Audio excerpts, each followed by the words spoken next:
Welcome sa Thirst 2.0 na kung saan ay mapapakinggan ninyo ang mga trending topics sa politics, issues sa showbiz. Kaya naman kung hindi pa po kayo nakaka-subscribe, i-subscribe nyo na po yan. And please, pakisama naman ang notification bell para lagi po kayong updated sa mga balitang napapanahon. So ayun, welcome back again to our YouTube channel. At for today's video nga ay tungkol ulit ito sa mga Dabber Cards. At unahin natin nga pag-usapan ang tungkol po dito sa kakatapos lamang na MediaCon ng The First Family po, sitcom ng Mulak Family na kung saan ay mapapanood na ngayong darating na July 21, 2024. Of course, andyan ang mga media at mga writer po na mga news site.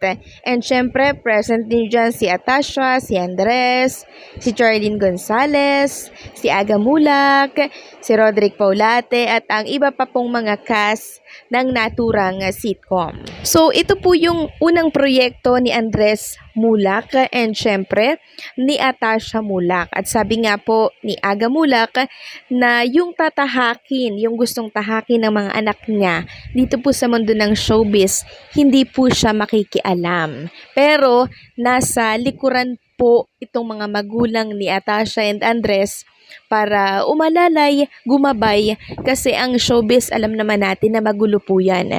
Marami daw pagdadaanan nila Atasha and Andres na napagdaanan na daw nitong si Aga Mulak. Pero kahit na ganun pa man na mahirap, ups and down, hindi po siya makikialam. Bagkus ay nasa likuran lang sila upang umagapay. Hahayaan daw po ni Aga Mulak at Charlene Gonzalez na si Atasha ay mag-shine bilang Atasha at si Andres ay mag-shine bilang si Andres Mulak.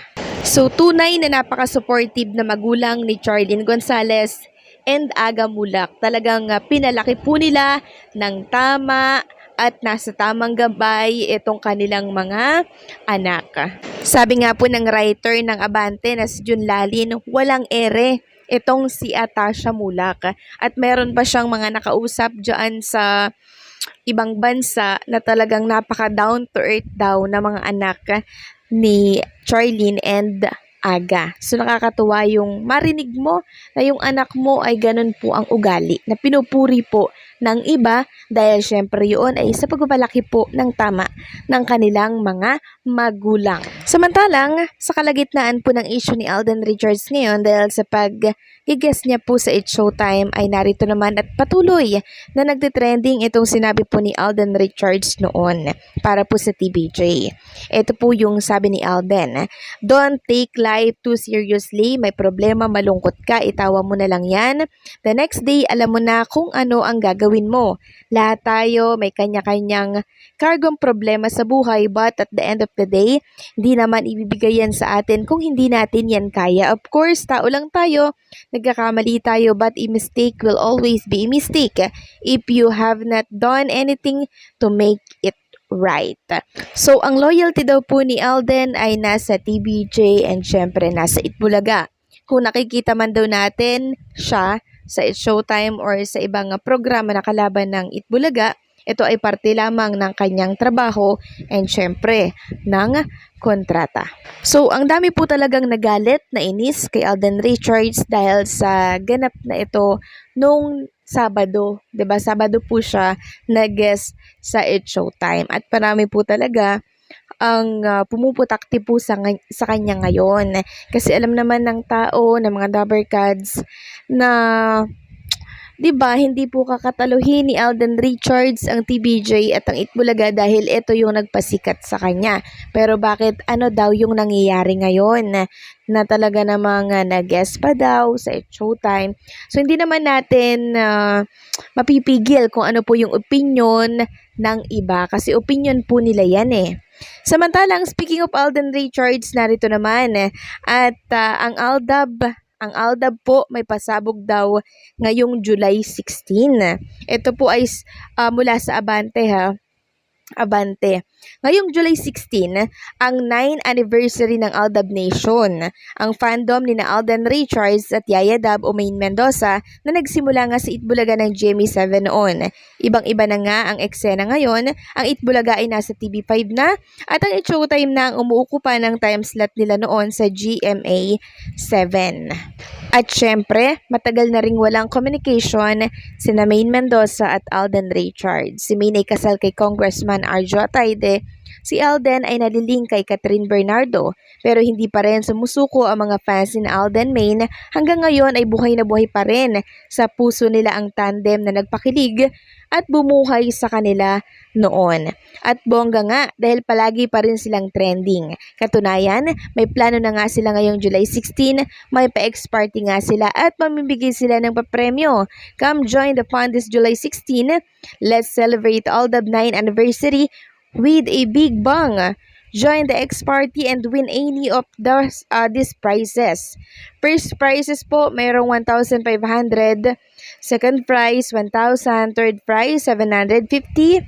Fourth prize, half caban of rice. And lots of consolation prizes. Duters with the highest number of votes for the day using the hashtag will win. No need to register. Everyone who is an Aldab Love is welcome to join.